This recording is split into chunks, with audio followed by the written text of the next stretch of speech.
So if you have a traceable, how do you get the sketch onto the canvas? Well, the trick is using transfer paper. I like to use graphite transfer paper or carbon paper. See how it has a shiny side? That's the side that gets transferred, and then there's usually a dull side so you can tell the difference. Lay down the transfer paper shiny side down facing the canvas, and the dull side should be facing you. And then put the traceable over top, lining it up as needed. Notice I painted my background first. That's a trick because then you don't have to worry about painting around your sketch. I like to do all my backgrounds first. Then tape down your image so that it doesn't move while you're sketching. To sketch it, take a dull pencil then. You don't want it sharp because you don't want to poke through your canvas. And then lightly go over your sketch. Try not to lay your hand down and put pressure anywhere else because you don't want any smudges, but just go along the outline as evenly as you can.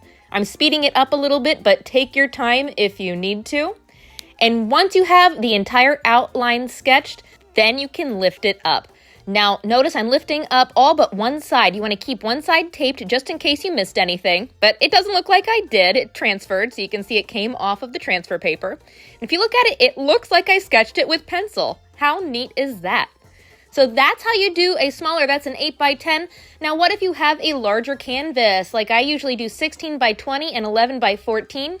When you print it, you'll notice it comes in multiple sheets. That's because the entire image, of course, doesn't fit on a regular piece of printer paper. So you're going to put them together like a puzzle. They overlap a little bit, so you have to line it up. But it's nice because you can usually see through regular paper to line it up where it needs to be. And then just take tape and put it together into one sheet. So there's my traceable. Now, if you do paint parties, some people like to have their images sketched ahead of time, and that's fine, so I'll show you how to do that. It fits, so you're going to need multiple pieces of the transfer paper this time.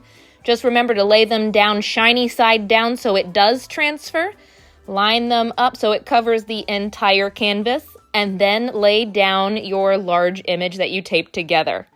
Now, I still tape this down too so it doesn't move while I'm sketching. And then remember, take a dull pencil and go over your outline. Take your time with it again. I am speeding this up so it's going much faster than it would in real life. When you're finished, make sure to check it first. Make sure it transferred. It looks like it made it. There's my pumpkins.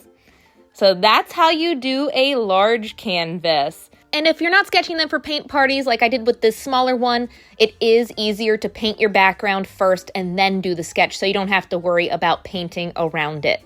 So that's how you use a traceable.